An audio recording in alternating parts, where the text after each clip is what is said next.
Most interested in is how eMass will perform in terms of how he will apply information from the previous loss to what he can do now. Maybe he changes something and it becomes apparent, or it could be subtle little changes that can actually work to win. Yeah, and this is our grand finals, our potential last set, unless we do get that reset, and we are seeing already Bloom. Such aggressive, that was such an aggressive Rosa edge guard earlier. He's just full control over the character. Yeah, and he just knows all of these weird and quirky hitboxes that are available. He's getting just these confirms with that new Nair. He's just fully aware of that character. Regardless though, he does have Arsene on deck. This is going to be much harder to deal with. Oh, look at that! Back air! Wow. Hit him twice, basically. That's very strange interaction, but eMass not quite being aware of Luma in that situation, and Bloom had the roll there, but didn't quite pull the trigger in time. Exactly. Wow, he gets punished immediately for the rising Rosa down air. Luma just working with him. Yeah, and we can see once again eMass trying to ledge trap, just electing to go for that little bit of extra damage. Lovely parry, and that might be it for Luma. No, not quite, but there. Oh, there's Luma. Not up the forward air, one into the back air, not quite killing him. Regardless though, he resets. Yeah, and this is a really scary situation for Bloom here. He's got to stall out just to get Luma back, so you've got that little bit of extra firepower and that little bit of extra range as well. Absolutely. Right now though, the percents are dead even. Yeah, and you can see Bloom reading that directional air dodge. eMass not quite ready to give it to him. Wow, that F smash! And he backed him during the smash animation as well. I'm surprised he didn't die. Oh, there we go. Yeah, finally the back air going to seal that first stock after a pretty slow start, being real delicate. eMass finally has his first lead. Look at that back end to AHA, so much damage. Yes. And the neutral air, that knockback on the neutral air, just destroying Luma instantly. His ledge trapping is a lot better this game, and Bloom's options are a bit sluggish here as well. Regardless, he might be able to seal out, but Arsene is very close to being on its way. Yeah, and we can see Bloom once again, these up smashes out of shield, just punishing these options that eMass is trying time and time and time again. Yeah, absolutely. And you know what? eMass seems to be still confident regardless of that earlier situation. He does have the percentage lead, and he gets rid of Luma immediately with the dash attack. Yeah, and we can see, is he going to be able to get the kill? Joker's up air, not quite as strong as when with Arsene. However, the forward air drop down! Amazing surgical precision with the forward air. Yeah. Surgical precision. Yeah, that classic tried and true, confirm that fair one, just leading into so much. And we are seeing eMass with a very strong lead right now. Look at that, he recovers, still finds AHA there. Yeah, the adaptation as well. We saw in that previous situation where Bloom had recovered high. He chased rather than AHA. He chased and Luma hit. Whereas AHA is like, okay, you can go for that again and you're still going to take some damage. Might not be as much, but at least I'm not getting it for it. Regardless though, it seems Bloom has slightly adapted to that situation, almost pushing eMass's limits. Regardless though, eMass regained his footing despite that. Yes, and we are seeing here the percent rising and rising for Bloom4eva once again, catching that. That down tilt is amazing when it comes to just covering ledge. It lingers so much. Up smash, not able to hit him, tries to up smash again. They are scrambling. Yeah, I was going to say, you can smell the desperation on these two players right now, but Bloom has a lot more to lose in this situation. Wow, the grab just barely able to hit him. So close to take. Wow, look at the aggression. Bloom wants to get rid of him, but that costed him. That costed him. Yeah, and eMass taking game one. The London crowd rallying behind their boy as he starts the uphill climb to the bracket reset, but already doing way better than he did in the winner semi-set. Yep, definitely. Like, he's just much more in control of Bloom's disadvantage here. Like, look, he's just floating and he just punishes him immediately. He's exactly where he needs to be. See, he baited that dash option right there. I didn't even notice that. I was just so caught up in the fact that he got it rather than what happened. He's just so in control. It's actually really difficult to get that situation of a forward air on somebody who's as good as Bloom. Yeah, honestly. Yeah, just being able to bait somebody that is, at such a high level. Absolutely. It's so difficult to just fiend kill confirms like that. And we got a character change. We got a character change on our screen right here. We got the Pokemon trainer. Oh, Pokemon trainer. Okay. Or not, I guess. I wonder what happened. I do wonder whether we're going to see the Rosalina stick around, or whether, again, we've been saying this earlier on, but like Bloom's character repertoire is insane. The fact that he's gone Pokemon trainer is just not that surprising, because he's just got every character under his belt, really. Yeah. Again, it's again that wide repertoire that he has of just he has so much options available to him, and he knows, again, how to use all these characters. But regardless, he's not playing around. He just wants to go with the Rosa Luma. Yeah, definitely one of his stronger characters that we have seen in this set. Maybe doesn't quite have faith in the Bayonetta for the Joker matchup, but certainly the Rosalina has been doing extremely well in this situation, and Bloom electing for a lack of platforms, going to be allowing his advantage state to be even stronger than it was before. It's going to be even more difficult for him to get damage, and well, it's going to be harder for eMass to get more damage because he doesn't have the platforms to extend. And then after, you got Rosa and Luma just being able to punish landings much harder. Yeah, and a lovely drift away with that neutral air there to bait the grab, and then going for the dash attack just to put Bloom back off stage. Nearly read his soul there. God, you know he was ready for that. The drift just wasn't there though. Regardless, down. Wow. Yeah, Luma saving the day though. That is the real advantage of having the little star next to you, is that you can just cheat death sometimes. Absolutely. Wow, he parried that Luma down there. Very good awareness. Tries to F-tilt, not quite there. Bloom does escape many times, but that time he was prepared for the roll into the grab. Yeah, and you can see Bloom going for these quite scrambly defensive options, and eMass just beginning to get a good read on awareness. The awareness of the ledge timer. Because his percent was so high, he has less ledge timer, so it's just so strong, but Bloom immediately answering back, destroying him in the drop zone right there. Yeah, I was going to say, Bloom not letting it phase him at all, and just catching that really low recovery with the lingering hit of the down air. He's trying it again. Yeah, he tried it again. He wants to end him immediately. Whatever opportunity he can get, he's just fishing for it. It's great. Yeah, and this is the thing. Joker, whilst having a pretty versatile recovery, can be gimped a little easier than most characters. This is what I mean by his Rosalina look. His Rosalina knowledge is just amazing because he's getting lingering back air from Luma into grabs and whatnot. Yeah, so good. But this is where things start to get scary. Bloom is at that perfect Arsene immediately gets rid of Luma. Immediately, not even close. Back air, hitting the upbeat. This is going to be very difficult for Rosa. Yeah, he was totally ready. Such good awareness. Not even attempting to try and time the down air. Just thinking, right, if you're going to go low, I'm going to meet you down there. Exactly. And the thing is, he knew he had no jump, so he had only one option. Is to go as low as possible. And just, oh, wow. Wow. 2-0 up for eMass. Yeah, 2-0 up. And that was a 2-stock. That's the most convincing win on Bloom so far. And this is the thing. Obviously, we talk about, like, you know, yeah, you got to win 2 sets, but if he's able to take this first set 3-0, that does so much for his mental fortitude. He's not expending all of that energy in a grueling Game 5, particularly with how dominant these games have been as well. And you know what? Throughout the tournament, his edge guarding has only gotten better and better, and he's been finding such good opportunities from disadvantage. He burns their resources, and then he just cripples them in the last second. It's just so good to watch how surgical he is with these decisions, just in general. But we are seeing the tried and true, the real main of Bloom4eva. Bayonetta has arrived onto the scene in a last-ditch effort to be able to take a couple of games and potentially take the tournament from winner's side. Yes, this is going to be a lot more interesting because this is not a character you can easily edgeguard. Yes.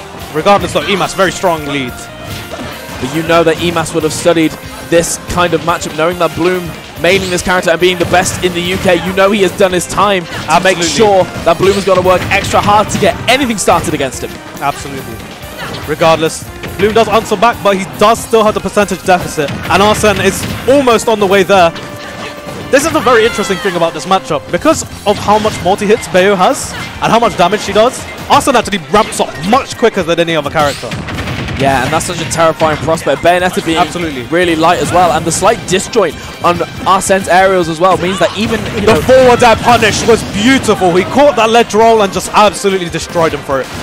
Yeah, and just going straight for that up air as well, knowing that it would kill at that moment. No attempts of drag downs, just knowing I've got you. Exactly. And look at that. eMass, such a commanding lead right now. The up tilt into back air, not quite killing. Regardless though, wow, he went super deep for that.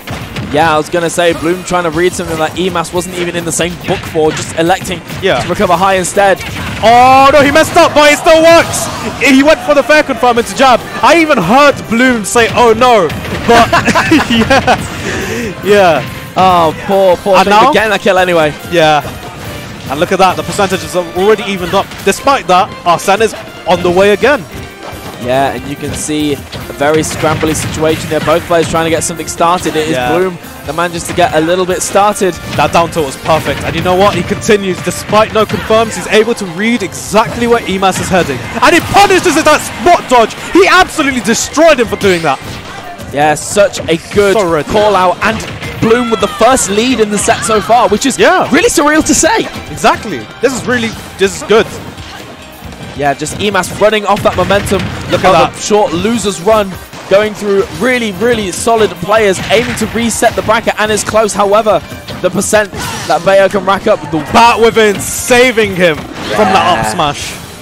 So clutch in that moment. Thankfully, eMass not taking much of a punish for it. Huge but in damage. this situation, Straight hit into immediate 40-50%. Tries to punish his.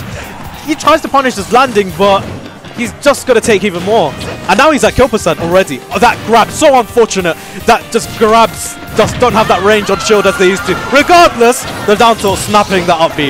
yeah, lingering for so long as well. It was the very, very last frame that got Bloom there, but still being enough to kill him off the top. But eMass has got a 100% deficit to make up for. Yes, it was that was such a small play, but he parried it to immediate grab. I love his awareness. It's so good. Yeah, so damn good, and just parrying the hit and throwing him off stage. Oh, the coverage is so good. Oh, which time? Yeah, sorry, not which time, back within, but regardless, percent. Yeah, and you can see Bloom getting these little moments, but I think the jab might kill. He's dead. Yeah, at 190%, even from center stage on PS2, there is nothing you can do in that situation. Yeah, exactly. And you know what? This is definitely the right pick, because Bayo just has much more versatility when it comes to recovering and just in neutral as well. Because that afterburner kick is such a thing to consider because it's so quick and he can combo so much off of it. Every interaction he has with Bayo, if they trade, most of the time he's going to get that advantage from it. Yeah. He's able to convert. It's really, really good.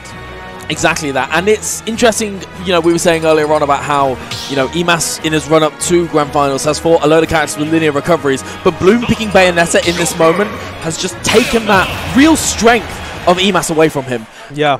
And it makes it so much harder for eMass to, you know, get these stocks and clutch out these games. Absolutely, because now instead of just I have to burn his jump, now he has to consider up B, side B, and if he gets hit by side B, he has to consider another side B as well.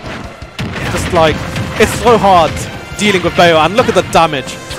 Yeah, 51% exactly answered so far. And you know, this is the one thing that I've seen from Bloom especially. Like his control of stage is amazing, and his ability to make every single interaction you do always win in his favor, with Bayo especially. Yes. It's so good. He's always winning a trade, and just a situation where you try to win stage control from him, he's always making a cost. And now he's dead. Yeah, just a really clean first stock. And it's so interesting that you talk about how insane Bloom's neutral is, because Bayonetta is not a character with the best neutral. Exactly. This character is slow, only has afterburner kick to try and anti-air you, and even then, it's like she's still very limited when it comes to approaching. But you can see the attempt there, eMass managing to just air dodge out, going for these guns, but that's really the limit of what Joker can do off stage against Bayonetta, certainly in base form anyway. Yeah, exactly, that's for sure. Regardless, speaking of base form, he's going back to Arsene. Just about. Oh wow, look at that. This is what I mean, and this is what you were talking about actually, where he just has so much opportunities to just stall out his recovery, and eMass just loses his opportunity to just get that area where he's really strong at. Yeah, and not only does it stall out eMass's ability to edge guard, but it also stalls out the Arsene meter as well. If you can stall off stage, that meter is just ticking down and ticking down and ticking down. Absolutely. And you know what? Every single stray situation where he gets whiff punish, he's taking almost 30-40%. They cost. It's wow! Yeah, it's big enough. It's big enough. And Bayo's up B doesn't snap ledge like that, so he's definitely, that was the right option. He's dead though. He gets jabbed. Yeah, jab still being as strong as it has been, and once again Bloom up an entire stock. eMass showing some real good signs of life here, but Bloom's pick of Bayonetta definitely providing more of a challenge than he thought. You know what? I don't even think the guns are worth it, because now he's just getting hit by Witch Twist, and you know what happens? He takes 40%. It is insane. Yeah, exactly. But Arsene hoping to even up the percent that has been taken, but Bloom just look at him. He's just menacingly standing there. Yeah, and that's the thing. So intimidating. But eMass not letting it affect him too much. Just about managing to get away from these precarious situations. So intimidating. He makes every situation cost as much as possible. The highest. Yeah, go on. Yeah, we could just see the back throw there. Once again, Bloom definitely got his game plan of just get eMass off stage and just punish him as much as he can. Exactly. And you know what? Look at that. Oh, well done. And he convincingly reverse like he's gonna reverse 3-0 him at this point, unless eMass changes up the way he plays. And you know what? This must be the most frustrating character to play against, because especially Bloom and the way he abuses after Mana Kick and Witch Twist, because those are very easy moves to get hit by, especially if you don't respect it. Yeah. It's also wild to think that this is actually a mirror situation of the last invasion. Because the last invasion, Luigi was from loser's side. Exactly. 2-0 up. And then the reverse 3-0 happened. Immediate reverse 3-0. Yeah. So is Bloom going to make Lightning strike twice in the exact same way? The Bayonetta pick proving to be very much beneficial right now as we are at game 5. Is Bloom going to take it all, or have we got a second set? Yes, exactly. This is just one game to decide whether we do a reset or the tournament's over. So I'm pretty sure eMass, he's going to try and be on the top of his game right now to make sure he gets that reset.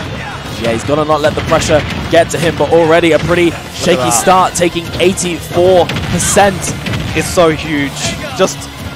It's just the risk reward of fighting Bloom for any interaction. He gets so much more percentage mileage off of anybody else. Honestly. Yeah, and that was a very strange situation. I think he managed to tech on the platform, but the momentum still carried him to the right side of the stage.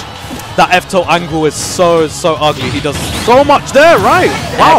Excellent stuff there. And that's an option we haven't seen from eMass. We were talking earlier about, you know, what is the limit that eMass has got in terms of edge guarding, and he has remembered, oh yeah, I've got a counter. Exactly, and he's just abused it perfectly. Oh, he's dead. Yeah, beautiful awareness there from Bloom. He knew that wasn't true, so he just immediately witch-timed him. Yeah, and again, it's an option that Bloom has been saving for these really clutch situations. You're only going for a low percent where you're not going to get much, but when you're at that clutch moment where you need to even out a stock count, it is the perfect thing for it. Bloom's usage of Bayo's normals are so good. Yes. He's just, that F-tilt, he's now in a situation where he's 84% up, 93% up, because he got that first F-tilt and just carried momentum. Must be so frustrating to be on the receiving end of that. Yeah, and even if this doesn't kill, what you were saying earlier about so many multi-hits on Bayonetta being able to build up the meter, it also has the detrimental effect of making it lose faster as well. That's true, exactly. The back air not quite getting it there. Regardless. Okay, he's evened it up slowly. That's good. The gun's trying to punish. Oh my god, I thought he'd get an up smash there. Oh, speaking of up smash. Oh my goodness. Oh! He almost got that. Trying to go for it all right there, the infinite on the platform, but yes. I love the fact that eMass attempted that combo, and he almost got him up to that right percent where up smash would kill. Yeah, and the commoners go for a game 5 tournament point. Exactly. Insane. Absolutely insane. He's not limited by his nervousness, that's for sure. He knows exactly what to do. And we can hear a very slight one more stock chant from part of the crowd. We know that some people here definitely rooting for Bloom4eva to take it home and continue his dominant streak against the UK. And this is what I mean. Look at that one interaction, and now he's going to take 53% from that. Yeah. With punished once, you're going to just take a beating for a lifetime, that's for sure. But you've really got to commend the fact that eMass is making sure that in those situations where, oh my goodness, that's not how you want it to end. What an anticlimactic end. He just wasn't able to recover there. Regardless though, despite the anticlimactic ender, it's just an amazing set. Yeah. Really, just the adaptation from Bloom to just be like, you know what, Rosaluma's not cutting it anymore. Let me use my wide arsenal of characters, especially Bayo, to just cut through that. Yeah, and Bloom once again showing why he is the dominant force in the UK, why he is the undisputed #1 player in the United Kingdom right now. Right now, definitely, for sure. And it's just his gods, it must be so hard to have the mental fortitude to deal with somebody like Bloom, and his Bayo especially. Yes. His Bayo. Oh my god, just thinking about it, you whiff something, if you just guess wrong, you're halfway there to being dead. Yeah. And he definitely has the highest cost for risk-reward interactions, like, just in the UK market flat out. It's just so hard to deal with him. Like, you make one interaction wrong, you're like half stock down. It's insane.